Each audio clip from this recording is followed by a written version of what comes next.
Pero kapag halimbawa ako na yung tinatrabaho, doon kasi ako mas. Ang tanong ni Roland ay, naranasan ko na daw ba yung nasa ibabaw ako at sabay kami na natapos ng aking kaanuhan?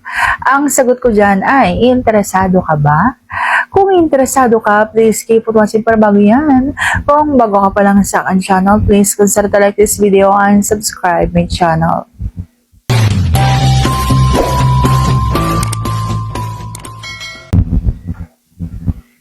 Ang sagot ko ay hindi po. Alam niyo kung bakit? Oo, Rapsa, kapag halimbawang nasa ibabaw ka, ikaw yung nagmamaneho. Pero iba po kasi ako sa ibang mga kabaro ko. Hindi ko alam kung ako lang yung ganito ha. Kapag halimbawang ako yung nagtatrabaho, mas gusto ko na yung aking kaanuhan ang nauuna at nakikita ko na sobrang rapsa yung kanyang nararamdaman, yung kitang-kita ko sa kanyang mukha, sa kanyang mga sinasabi, kung gaano karapsa yung ginagawa ko sa kanya.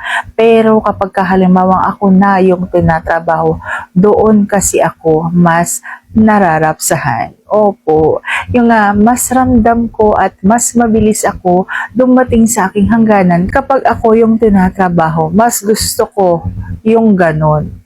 Okay? So hindi ko pa talaga naranasan na kapag halimbawang nasa ibabaw ako at ako yung nagtatrabaho ay sabay kami. Pero kapag halimbawang ako yung tinatrabaho, naranasan ko na nagsasabay.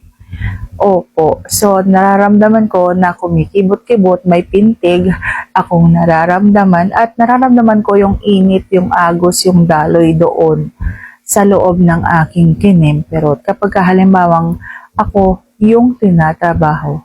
At yan lamang po ang aking vlog for today. Sana nagustuhan mo ang aking vlog na ito. Kung nagustuhan mo, please consider to like this video and subscribe my channel. Thank you for watching. See you on my next vlog.